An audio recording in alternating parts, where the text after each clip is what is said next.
November 29th, 2013. Guys, I'm about to lose my voice. I think I'm getting the flu or something. But you notice ISON going out of the top of the stereo behind. Now, these are different timestamps. Notice the 29th and on the 30th, a couple hours apart here. But I've been waiting for these CMEs to start as ISON pulled away. Also, the timing may have a lot to do with not only ISON, but the pole flip on the sun. And you can pause this and read it. And it says these dark regions of the sun during this time can cause solar flares and CMEs. And one of the peculiar things about this solar flipping of the magnetic poles is they've been waiting for it for about 2 weeks. Now it started in the north pole of the sun has already reversed, but the south pole didn't. But what one of the signs is that the sunspots start moving to the bottom and we start having more activity. And that's what you're seeing here in a way, guys. You see how low these sunspots are getting.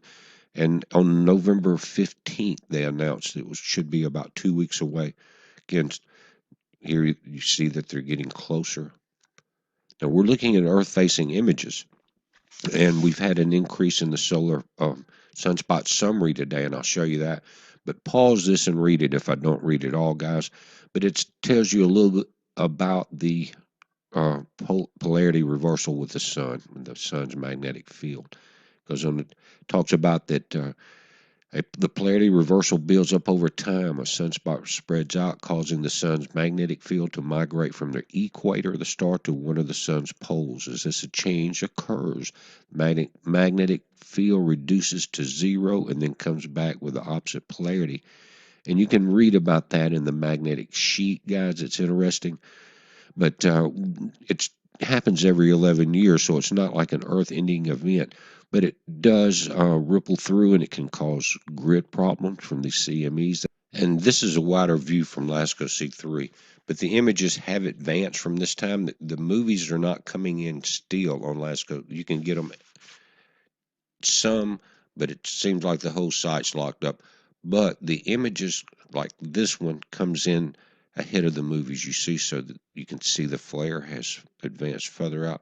Now look at stereo ahead in the latest images, guys. This is a powerful CME, and it's not directly Earth facing.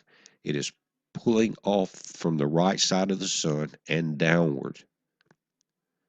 But this is a reversed image from our 335 camera on the J Helio viewer. You can see there is a flare in that image in the middle of the sun that is effective.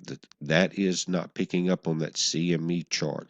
Now, if you look at the flare tracker, you can see the CME went off to the right and to the bottom. We will have the auroras will be affected, but this flare that you're seeing here has not been picked up by our satellites yet. This is getting kind of rough, guys. So if you see a silent video that says no audio, I will type in the information if it's real important and I'm having trouble. But this large sunspot, guys, that we're looking at here may give us some trouble. It's going to be Earth facing here in a few days, and the ones beside it now are getting geared up.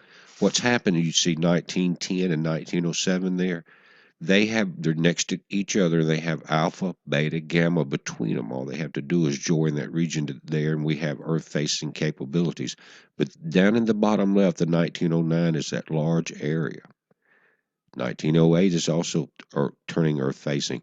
So as ISON peels back, we're going to have to wait and see if that charge builds up. Remember how far ISON was? On the 19th, guys, when that X flare peeled off and struck it, and that ISON caused that flare. So you go back that many days and that many miles, and you'll see. But we're going to watch it, guys. It's a heads up. Be safe.